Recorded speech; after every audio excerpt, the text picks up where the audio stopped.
Good morning, everyone. I'm Carrie Sipp. I'm the Director of Nonprofit Partnerships for CHC, Creating Healthier Communities. And we are thrilled to have you join us here today for the first in our series sponsored by AARP about healthy aging in communities. Today, we're going to be talking about empowering local solutions, and we are welcoming our esteemed guests. What we'll do first, though, is talk a little bit about CHC, a little bit about CHC University, and then I'll introduce you to the panelists. So CHC, your host for today, Creating Healthier Communities. We're about a 70-year-old nonprofit that works with about 1,300 nonprofit partners, and the people who are our panelists today are among our nonprofit partners. We're very excited to be able to lift them up. We address barriers to health by partnering with communities and mobilizing nonprofits and businesses and local government to build bold solutions and trusted programs to help create more resilient communities. About 5,000 nonprofits are touched by CHC each year. Becky Errett, who's on this call with me, works with our corporate partners, our business partners and organizations, where we take workplace giving campaigns to the employees so that they can support these great organizations. And so we've got about 650 of those partners. All told, between those partners and the combined federal campaign, we work with the combined federal campaign to reach federal employees. We touch the lives of between 17 and 21 million people a year. So we invite the nonprofit organizations, you're a board member for one, or you work for one, or you have friends at one. We invite nonprofit organizations to become CHC partners. We want to help nonprofits do more. We want to help them streamline fundraising, boost their visibility, ease their operational burdens. We can help with application services, financial reporting, and data management. We can help you build relationships with your donors. We can help you with marketing and volunteer programs and many other ways that we can help to create lasting change in the communities we're privileged to serve. Today is the first of the CHC University AARP series. We launched CHC University in March to have a monthly webinar that would strengthen nonprofits and corporate social responsibility by promoting financial sustainability, advancing operational opportunity, and supporting workplace excellence. So we're thrilled to have you with us and hope you'll come back again. We also have, as part of what CHC does, several different cause funds. Today, we're going to highlight the CHC Healthy Aging and Longevity Fund. This fund is dedicated to ensure that older individuals can live the healthier, longer, more fulfilling lives that we all want to live, so that we can expand access to health care, promote wellness, and strengthen community-based support. So if you'd like to donate to this cause, the funds come to CHC. We're a tax-deductible 501c3 organization. And then organizations apply for grants to us, and we grant funds to organizations doing this healthy aging and longevity work in their communities. So we're very excited with the CHC University and the upcoming webinar sponsored by AARP. In September, we're going to look at mental health and aging, breaking the stigma of mental health challenges and addressing psychological well-being. In October, I know Deidre's already expressed interest in this one, how with rural aging, we can address the challenges and strategies to improve health outcomes in rural communities. And then in November, we're going to look at the role of caregivers, how we can support the people who are supporting our older adults. And then in December, we're going to look at all the incredible new technology that is coming out to support seniors and older adults. So we have with us Deidre McGinsey Geyser, who is the Chief Strategy and Impact Officer from Meals on Wheels America. We have Gerald E. Johnson, who is the Executive Vice President and the Bernard J. Tyson Office of Health. And he is also the Chief Culture Officer for the American Heart Association. And we have Dr. Carl Vigil, who is the Chief Diversity, Equity, and Inclusion Officer for the Alzheimer's Association. And we were thrilled to have Richard Louie, who is a MSNBC anchor, join us. And I don't know, there may be some major breaking news story that Richard has had to go cover. I do have an update. Oh, So okay. Richard will be joining us in just a few minutes. So I might just take a minute while we wait for Richard. Diedrich, if you have a minute, could you give just a quick minute discussion of Meals on Wheels and the work that you do to support so many across our country there at Meals on Wheels? Sure, I'd love to. One of my favorite things to do. So Meals on Wheels is a grassroots network of community-based organizations. It's a network that's been serving older adults for over 50 years, and it's really a critical part of the aging infrastructure in the US today. There are around 5,000 community-based organizations across the country. They're in virtually every community, rural and urban. And we are really trusted to cross the threshold into homes on a regular basis. And the beauty about our network is that no one-size-fits-all programs. All the programs deeply rooted in community. They know their communities. They're connected in their communities and really meeting the communities where they are. So that's the network. I work for Meals on Wheels America, and that's the leadership organization that supports this wonderful network of 5,000 community-based organizations. I thank you for all the work that you and your organization does to help so many across our country. So thank you, Deidre. Carl, would you mind sharing a quick, minute or two about the great work that you're doing at Alzheimer's Association? Oh, thank you so much, Becky. Yeah, and I tell you, so honored to be here with CHC and to share this wonderful panel with my colleagues from Meals on Wheels and the American Heart Association. And so the Alzheimer's Association leads the way as the leading nonprofit in the health sector to provide care and support to families who are, stricken by this devastating Alzheimer's and other dementia. We lead the way in supporting research and advocating for policies that provide more access to important resources to communities and families in the fight against Alzheimer's and other dementia. For the first time, over 7 million Americans are living with Alzheimer's, and we know there's more that we can do. There are, for the first time, also treatments that are available, disease-modifying treatments that can slow progression, giving families more time to make decisions, more time to potentially participate in clinical trials, have access to other novel treatments and therapies. And so our engagement with communities is to get these resources to communities in ways that are effective. And when we talk about effectiveness, we talk about equity, in ways that people trust, in ways that people are familiar, that they can access them in their community with our 75 chapters around the country. And so we're just excited about continuing this work in this environment, knowing that collaboration is key. And that's what this gives us so much hope and confidence and excitement, about working with CHC and being on today's panel with our colleagues. So thank you so much for that, Becky. Thank you, Carl. Gerald, would you like to share more about your organization? Thank you. We're delighted to be here. Thank you, CHC, for the opportunity. The American Heart Association, American Stroke Association is 101 years old.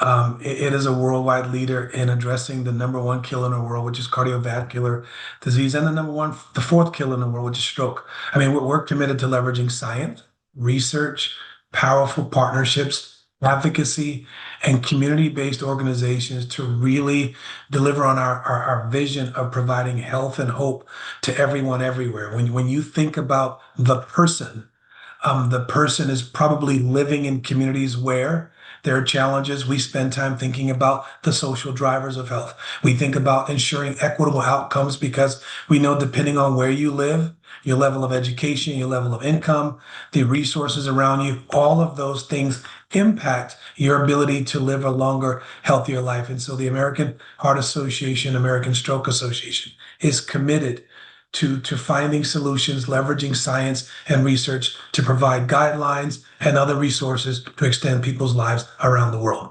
Thank you so much, Gerald. And now we're so excited that Richard has joined us. This is just thrilling to have Richard Louie with us today. And I'll introduce Richard and then we can get to our panel. But Richard, I spent about 10 hours with Richard over the last couple of weeks listening to his wonderful book.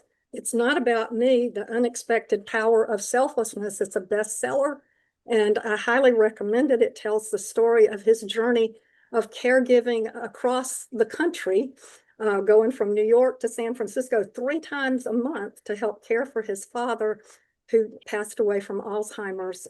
Richard did this for 10 years. He has covered major global events, including 5 U.S. elections, geopolitical crises for more than 2 decades. He has 2 Oscar and Grammy qualifying movies, with a 3rd coming out in 2027, all focusing on the care economy and mental health. So, you know, Richard is like the perfect person to be talking to us today. So he also serves as an ambassador for the Elizabeth Dole Foundation, AARP, that is hosting this wonderful series, the Alzheimer's Association, Hilarity for Charity, which is very important because we got to keep laughing through all this, and other organizations. So Richard, I feel as if I know you because you've been across the country with me. I listened to you in Montana as I was driving through the countryside there 2 weeks ago. Welcome. Thank you. The panel is yours.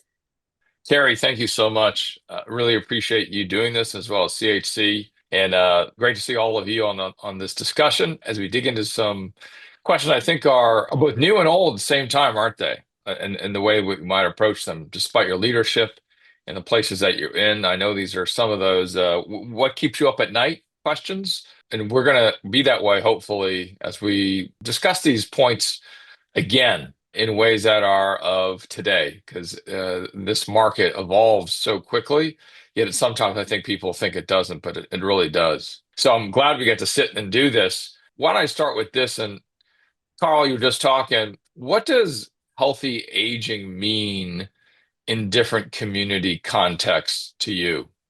I tell you, Richard, and this is why diversity is so key and so important and fundamental to the work that we do. I mentioned, for the first time, more than 7 million Americans are living with Alzheimer's. Alzheimer's is the 6th leading cause of death. We estimate, the lifetime risk of Alzheimer's dementia at age 45 is 1 in 5 for women and 1 in 10 for men, right? And so if we don't continue to develop scientific progress treatments, by 2060, the number of people age 65 and older with Alzheimer's dementia is projected to reach nearly 14 million, right? And so we've got to understand who's out there and who's at risk. And that's why, again, understanding diversity and community context is so important. In aging, healthy aging and urban communities, it means, greater access to healthcare, public transportation, social services. These are some of the resources that are there, but there are challenges, higher cost of living, social isolation and high density housing or environmental stressors. And so we've got to focus on mobility, mental health and access to age friendly infrastructure. Then there are rural communities, where we know there's some strong social ties, but challenges like limited healthcare to access to healthcare, transportation barriers. So, we've got to focus on telehealth and mobile clinics. Indigenous communities, really important, for the Alzheimer's Association, rich cultural traditions, but historical trauma, systemic inequities. And so we've got to focus on being trustworthy and providing care that's culturally safe, even in this environment, right? And then thinking about immigrant communities and LGBTQ plus communities where trust, is so important. Challenges include discrimination in healthcare or social isolation. And so, community context here means understanding the diverse needs of people that we would like to serve and providing equitable responses, equitable, effective responses so that all people could take advantage of the resources that the Alzheimer's Association has to offer across the country. And Deidre, working on that, when you look at the different community contexts, my mother is a great recipient of Meals on Wheels services for the last couple of years. She is just one of many that you help. How do you look at this idea of different communities? Yeah, well, keying off what Carl said, the social determinants of communities is just so critical, and being able to address some of those issues. One of the things that I think is unique about us, we're the only organization dedicated to addressing not just the nutrition needs, but also the social needs. And Carl, you mentioned that several times. It's so important. So we think that when an older adult becomes medically vulnerable, we've got the ideal, and it's a comprehensive solution to meet their complex needs. Our grassroots programs are really innovative. They create solutions to address ongoing challenges. So social connection is a big piece of that, and it's shows up in many different ways. Essentially, it's the delivery of the meal. The driver, maybe a volunteer or a paid driver, delivers the meal, has a conversation, but importantly, does a safety check. It's more than just delivering the meal and delivering nutrition for that day. It really is whole person health and whole person care. And if they notice something that's wrong, they can connect them to other community needs. They can either try and solve the problem right there. It might be urgent. We have all sorts of stories of our drivers being able to do that. Or alternatively, they can connect them back to head office where a solution will be provided. Our network of programs are really well connected in the communities. They know the sheriff's office, they know the hospitals, they know the doctors. They're really able to leverage all their communications and the work they've done on that basis to make sure that the older adults that they serve, the clients they serve, are really well taken care of.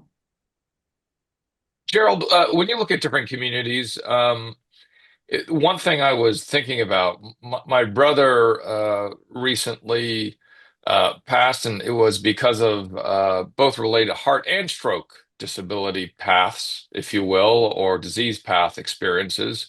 And some might think that the American Heart Association is looking at only one disease path, but you address many different sub-communities within what that might mean. Describe to me what you think about, as both earlier Carl and Deidre were talking about what they think different community contexts mean to them.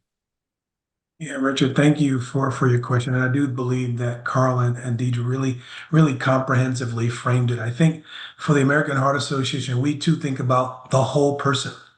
Not just the fact that they may have cardiovascular disease, or they may have stroke, or they may have diabetes. Chances are many people are living with different things. And then there's the community. I mean, you heard Carl and Deidre also reference the social determinants. We like to be positive about it, called the social drivers, because we can do something about it. But what we do believe is we start with that whole person, working in communities with other community organizations, thinking about the needs of the person. We've had the privilege to work on a national plan on aging sponsored by the John Hart Foundation. And the essence of it was identifying things that would really matter. One of them was the ability to make sure they can prioritize what's important for their own lives. We can't tell them what's important. We can't tell a senior what's important for them. The community being one of and with them, and including them in the things that are there.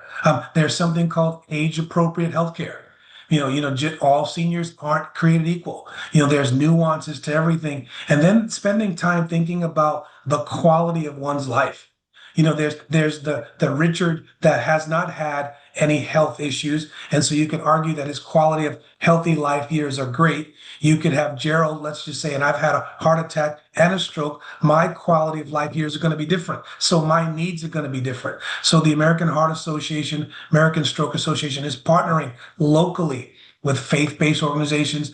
I really love the two organizations that are represented, Alzheimer's and Meals on Wheels. I've actually been a Meals on Wheels driver, and it was one of the most rewarding things I've ever done. I say all that to say that the American Heart Association leverages science to think about the whole person, thinking about access to care, quality of care, the affordability of care, and the ability to have all the wraparound services that can support one's ability to thrive, feel included, feel valued, and be heard.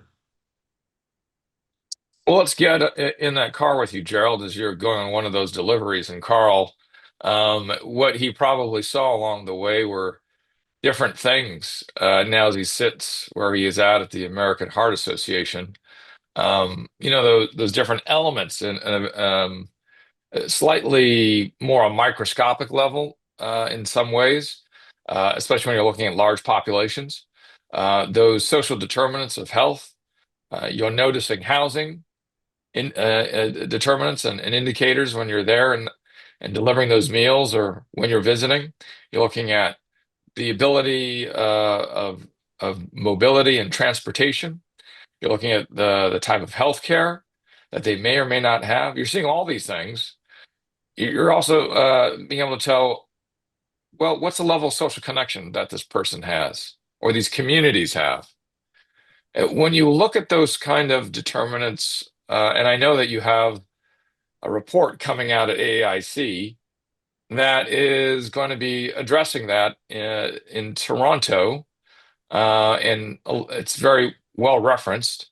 And so it's something definitely that the association understands. But talk about how you view social determinants of health, how they impact aging. Absolutely, Richard, and thank you for mentioning our Alzheimer's Association International Conference that'll be taking place next week in Toronto, Canada, and we will be sharing the results from the U.S. Pointer trial, which was a community-based, engaged study in 5 sites around the country. That's high level, looking at the impact of lifestyle on risk and cognitive decline. And so this is all important, because as Gerald mentioned, we've been using the phrase social determinants, but some of these are social drivers, things that we can influence. They don't necessarily determine health, but we can actually intervene.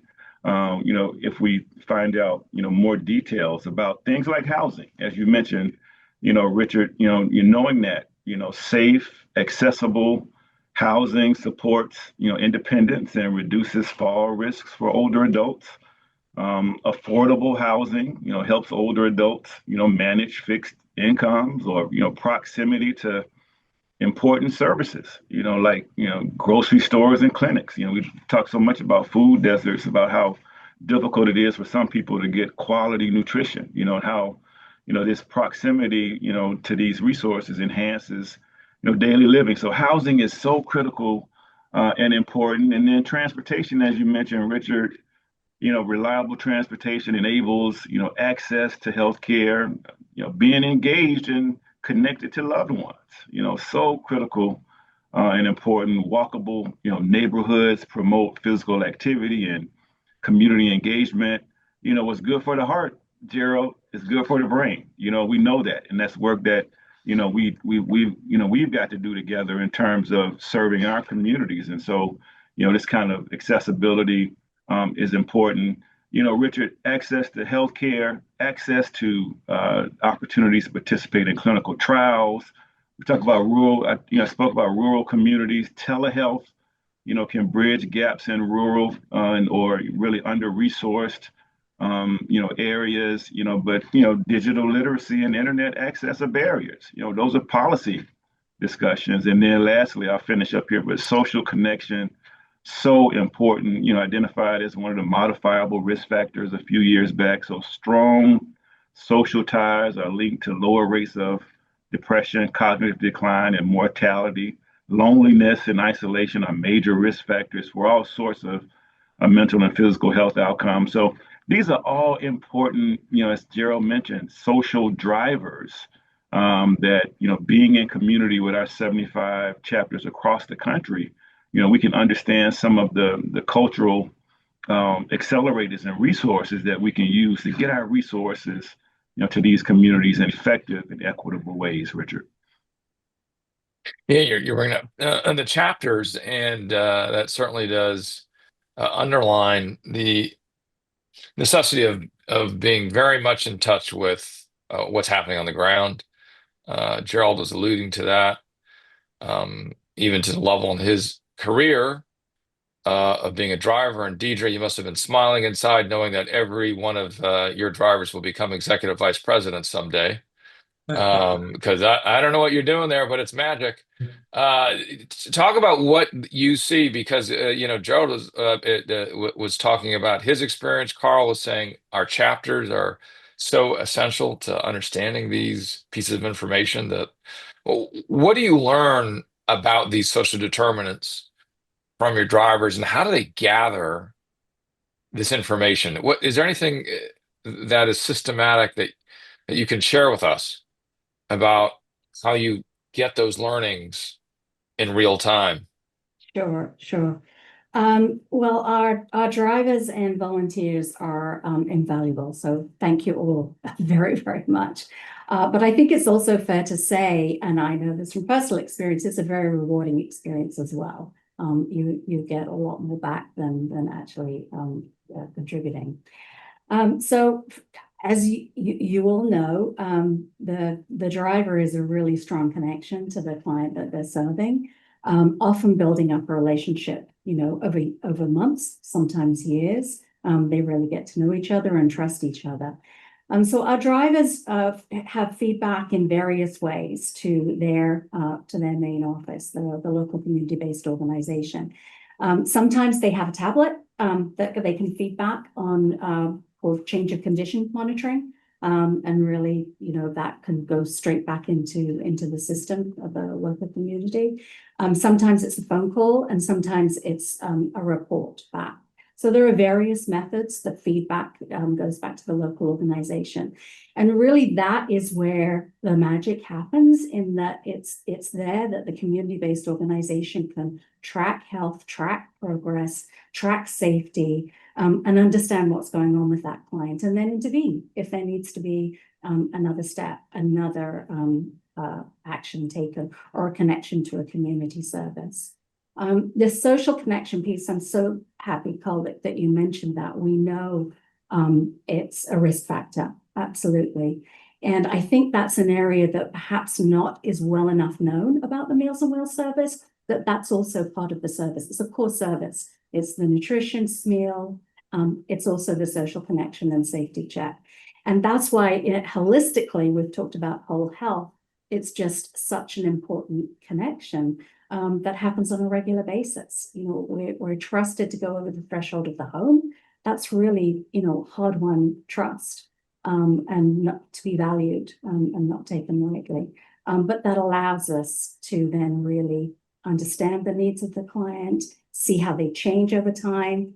Needs change over time. We need to adapt, have different services, different levels of services. And that all goes back to the community-based organization. At the national level, what we do is really have close relationships with the organizations, our members, and we really do a lot of peer learning and lifting up of the different solutions that they're doing. We do that through our national conference, we do it through different learnings, but really identifying the promising practices that can be scaled, that can be leveraged, and that other people can benefit and learn from. And again, that's the beauty of the model, which is that every community is different.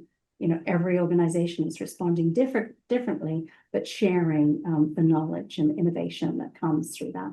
I think that community-based organizations are the best innovators. They have to, so they're constantly doing it. Hey, Carl, Deidre leading us into the next topic, and that is some of the successful models that you've seen out there when you're working with the chapters, and they're all different. I've visited many of them myself, and met many of the leaders of these amazing chapters, and they really are the lieutenants, right, who are getting things done across the country. What have you seen in terms of these successful CBO models, either through your own organization, through the collaborations that they build, through some of the other models that might be working adjacent to your chapters across the country that support older adults? Yeah, thanks for that, Richard. And I tell you, big salute to Deidre and her team. Because again, if what's good for the heart is good for the brain, then we know nutrition is really good for and important, for cardiovascular health. And Meals on Wheels, certainly, delivers nutritious meals to homebound seniors, reduces food insecurity, supports, independence and promotes regular wellness checks, and just really combines nutrition with social connection, as Deidre mentioned, with safety monitoring. So Meals on Wheels has just been really an important resource for our chapters when working with communities and getting information out. When we talk about rural and urban areas, adult daycare centers, offer supervised care and medical support, social activities during the day, supports caregivers, sometimes giving caregivers a break. I know we're going to talk about that in a minute, but we have to think about how to support our caregivers and adult daycare centers. Certainly, allow that, while keeping older adults engaged and safe. And so, these adult daycare centers are vital. I'd also mention cash and counseling programs, also known as consumer directed or self-directed care programs.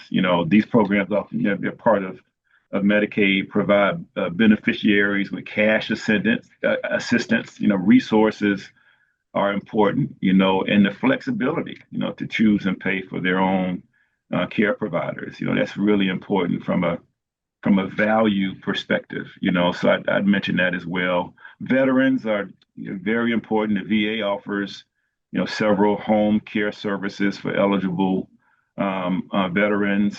The Older Americans Act provides federal funds for state and local social service care programs. But I tell you, in here, this new program, Guide, helps seniors age in place and reducing caregiver stress, anxiety-ridden emergency room visits and costly hospital admissions. And so the Alzheimer's Association is participating here in this new CMS model. Our dementia care navigation service, powered by Ripple, is free to people with Medicare Parts A and B, and offers a care navigator for people seeking care and support, or even information about a diagnosis. So important because, as I mentioned earlier, Richard, for the first time, there are treatments that are available, but only effective at the early stages, and that's why we've got to get this information out to communities with resources like a care navigator through Guide to help people get the best possible outcomes as possible. Yeah, thanks, Richard. Yeah, those ideas are highly efficacious and important, and it's a difficult thing to nail down, certainly in terms of thinking about what are the successful community-based programs or models. There's so many different types, and it's been said already. It really is a right size. One of the things, Gerald, that I pulled away, I was just at the U.S. Aging Conference in Chicago yesterday and the day before.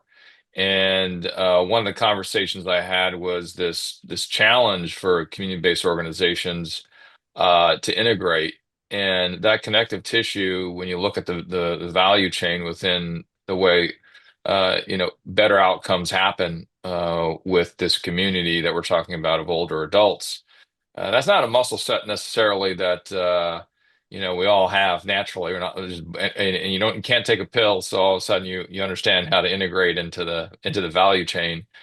Some larger institutions have done a good job. Some smaller institutions in terms of the community-based organizations, and at large on the NGO level, and then the provider level. Talk about some of the successful ideas, and Carl was talking about some that you've seen, because it's not an easy thing, at least when I think about that, fitting in to that local value chain. Yeah. Yeah, Richard, thanks. And Carl, I want to just put a fine point on something. You talked about aging in place. And man, is that so important. And, one of the things I love about being part of the American Heart Association, Heart Association team is that we're very data and science driven. And from a poll about 2 years ago from the National Poll on Healthy Aging, talked about over 88% of seniors want to age in place. And so when you think about that, it begs the question of what do you understand about seniors, and what can you do to make it work? And when you talk about other programs, there's a program that resonates with me, like the Silver Sneakers platform is a really interesting platform because it provides a variety of physical activity opportunities online or in person that promote physical health and social connection for seniors. One idea. The other is the National Council on Aging. I mean, all of you are probably familiar with, but it has an extensive catalog of evidence-based programs and interventions that have shown to impact one or more dimensions of healthy aging, whether it be mental health, chronic disease management, healthy caregiving, etc. And I would be remiss if I didn't speak a little bit about the work that the American Heart Association is doing. We recognize that there are entrepreneurs around the country that have small, mid-sized businesses that are addressing the social drivers of health. And so we've invested in several organizations that touch on or provide services in areas such as home health care services or care coordination and case management.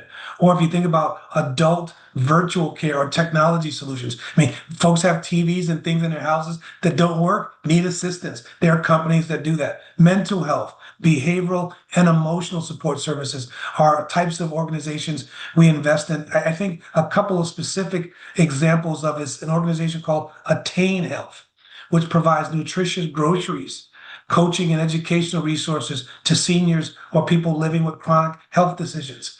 And then there's an organization called Pear Suite, another example, equips health and care professionals and health systems and community health workers to identify and address the social drivers and improve outcomes in seniors around the organization and around the country. Those are the types of organizations we invest in.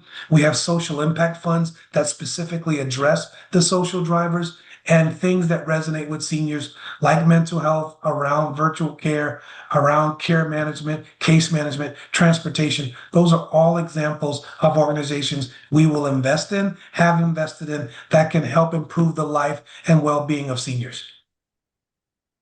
Deidre, as you're working with CBOs across the country, you're also working with both local, state, and federal to understand what can be provided to your recipients of your service. How have you seen community-based organizations that get that and those that don't as they move forward? That's definitely part of a successful model, is to patch together that funding, that revenue that they need to then work with you, and you need them too. So kind of braided funding in a way, yeah. I'd like to frame this, if I may, against the fact that this is the month of the 60th anniversary of the Older Americans Act. 60 years ago, July 14th, it was created to provide seniors essential service. So it's the only nationwide program to do that, and it's been a great success. But to your point in terms of funding, our community-based organizations do access several streams of funding and are continuing to think about how they can innovate to create more resources. There is a challenge in that there's growing wait lists across the country. 1 in 3 of our members has a wait list for seniors waiting for services, so it's critical. I think about 90% of our members receive federal funding, and for some of them, that's about 60% of the funding they receive. So it's definitely a mix. It's a public-private partnership that's been quite successful over the years, but we know that we have growing wait lists. Food costs are going up, fuel costs are going up. All of us are feeling that. So it's definitely a very challenging moment. Some of the ways that our organizations who, to use your words, Richard, get it, have explored alternative funding models, engage in social enterprise solutions. And I think that's something, Gerald, you mentioned. One of our member organizations runs a restaurant, for example, and that revenue supports the Meals on Wheels program. There's a few of them that operate thrift stores, and that's the revenue that funds the program. Several of our organizations who have their own kitchens and prepare their own meals do other catering ventures. And so that definitely supports the programs. So I think where there's an ability to do that and where there's a market for them to do that, they're definitely looking at those different options. I think the second area is philanthropic funding. Less than 1% of philanthropic funding goes to older adults. So definitely some messaging work to be done there. And so that's looking at corporate partnerships, it's looking at their community foundations. As I said, they're very well connected in their communities. They know the resources to go to and to access the different needs that they have. I think what we do as a national organization is we help our programs build capacity. We help them with their fundraising models. We help them adopt innovations, but we also help them prove the value. And when you're looking for funding, however it is, you've really got to be clear about what that is. And I think one of the things that's not well enough understood is the economic basis for Meals on Wheels programs is very, very powerful. It's a smart investment. It actually saves our government money by preventing more expensive healthcare in the long run. And in fact, we can serve a senior Meals on Wheels for a full year, including the full service, the nutritious meal, the moments of social connection, and the safety check, for approximately the same cost as 10 days in a long-term care facility or just 1 day in hospital. I mean, that's powerful when you're really trying to make the case for funds and support. To echo my fellow panelists, older adults do want to stay at home. They want to age with dignity and grace in their own home. And that's the way our organizations are trying to get the funds to do that. We got a couple minutes to go here, and we're going to make it around the horn, I promise. One of the things here, Carl, is I am thinking about the 60th anniversary of Medicare at the end of the month, and what that might mean in terms of a time to stop and think, and then adjust for the future. When we think about getting the older adult populations, the marginalized, those who are solo agers, those who have family caregivers with them, the ecosystem and the 360 around the communities that all of us are trying to bring focus upon and serve better is one of the questions. How do we get the services to them? Because it's so multivariate. And I know many on this gathering here today are really the experts on it, including the three of you. How do we get that and get them to access it? And part of it that I remember is the education.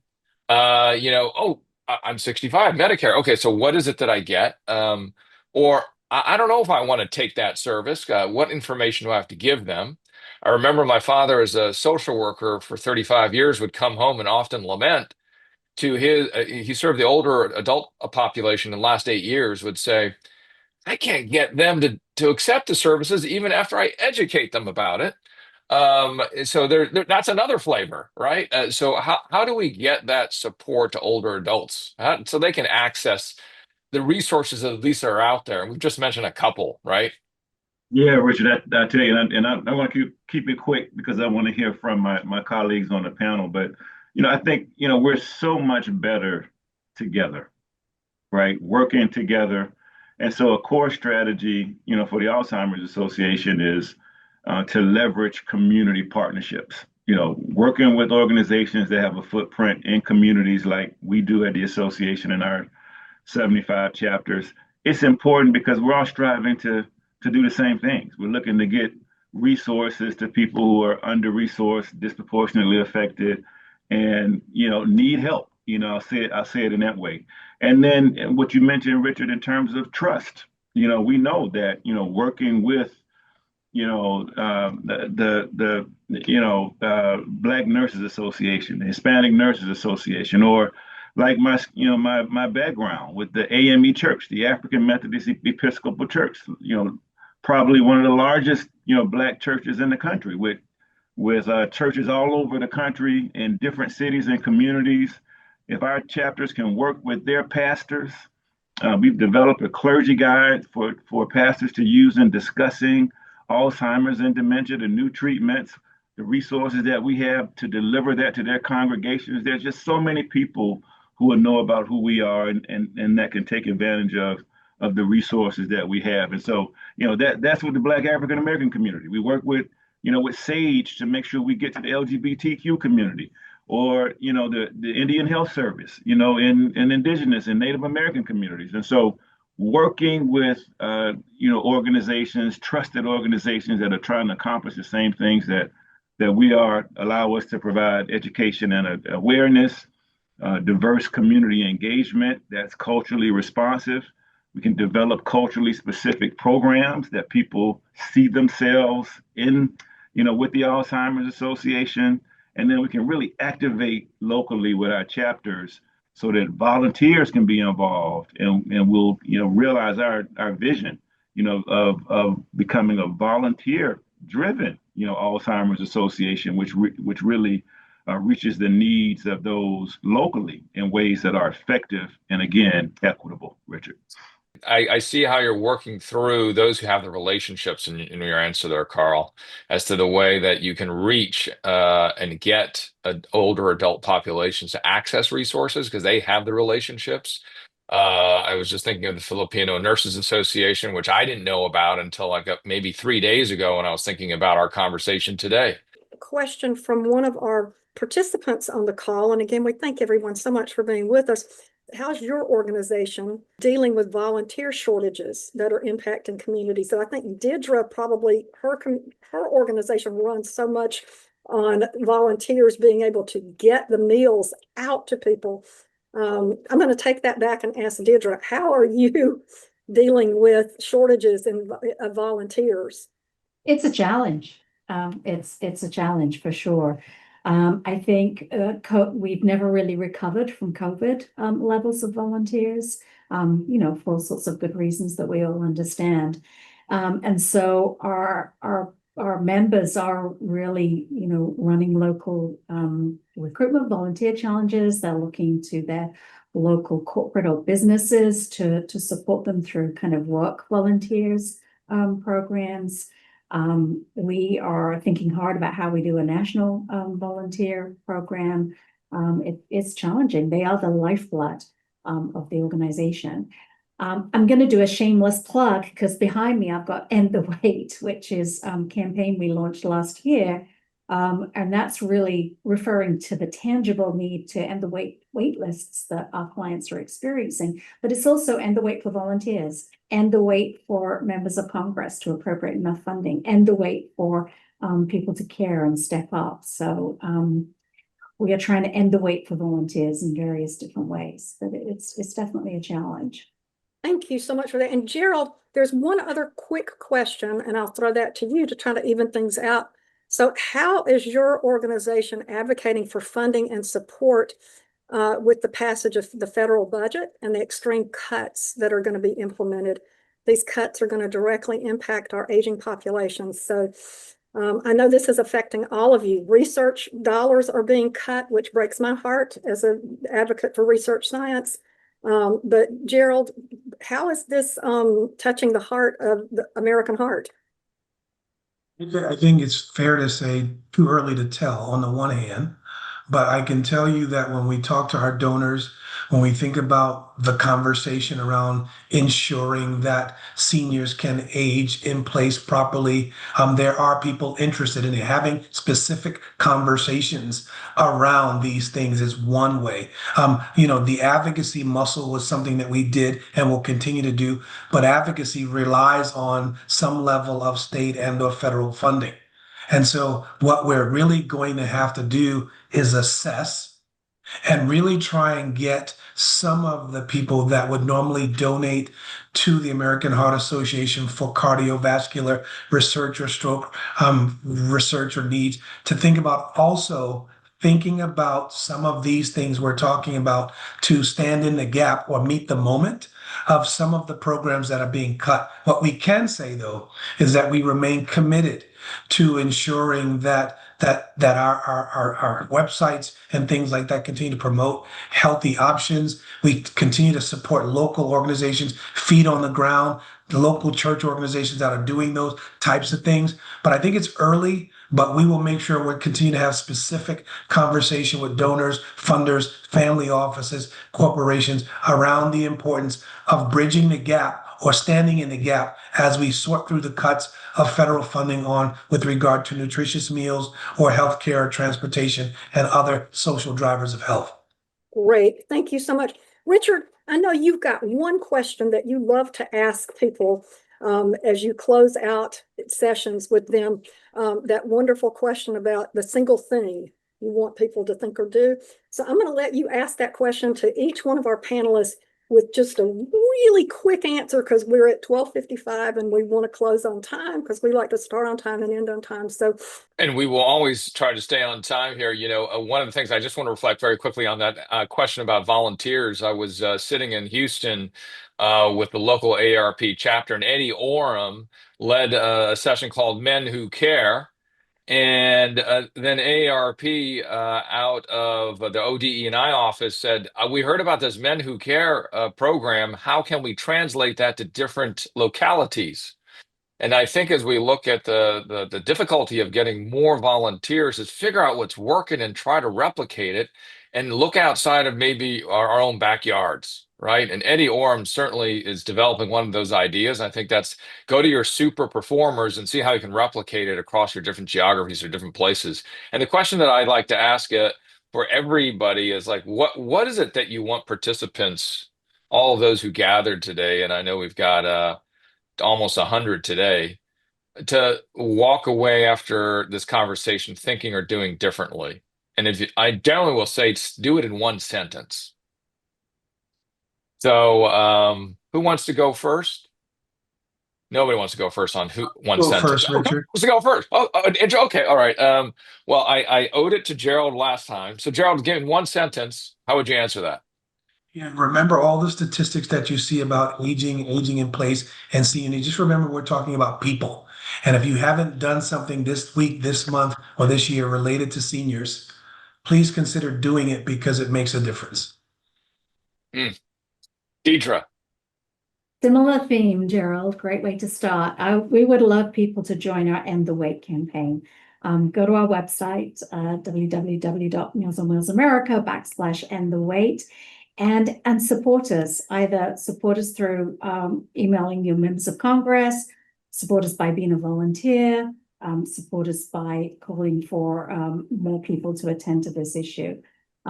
So we would love people to join End the Wait and really help us make that a reality.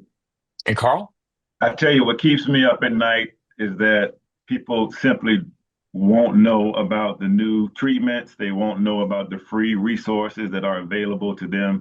The treatments are only effective in the early stages, so people can miss the window. So that keeps me up at night, Richard. One thing I want people to do, call us. 1-800-272-3900. 1-800-272-3900. We have a 24/7 helpline staffed by master's level clinicians and specialists who are available 365 days a year and can help families navigate a variety of disease-related issues. 1-800-272-3900. So Carrie, back to you. And my one sentence would be, and as a journalist, I would say share a story once a month about successful CBOs and what they're doing. It could be about yourself, could be about another CBO, could be about a collaboration. We need to know more about what's happening, right? And to understand these stories of people and the important work being done. Carrie? Thank you so much. So I want to remind everyone about creating healthier communities, that we've got 4 more of these webinars coming up on rural communities and the challenges with them, and mental health care and the stigma that is associated with that. And then the hope with technology that's coming, and how are we going to care for the caregivers who are caring for us. So we want you to register for those. We're going to put a quick link into an evaluation. We hope y'all will evaluate this. Please know that I'll be sending out a follow-up email to each of the attendees and the people who couldn't make it, who registered, that will have the evaluation and all of the wonderful resources that our fabulous panelists have shared with us. Richard Louie, thank you so much. You brought your heartfelt care and concern for people with Alzheimer's and all manner of the challenges that people in the aging population face. And we cannot thank you enough. All of the attendees, it's 1 o'clock. We're signing off for CHC, Creating Healthier Communities. We do it together. Thank you.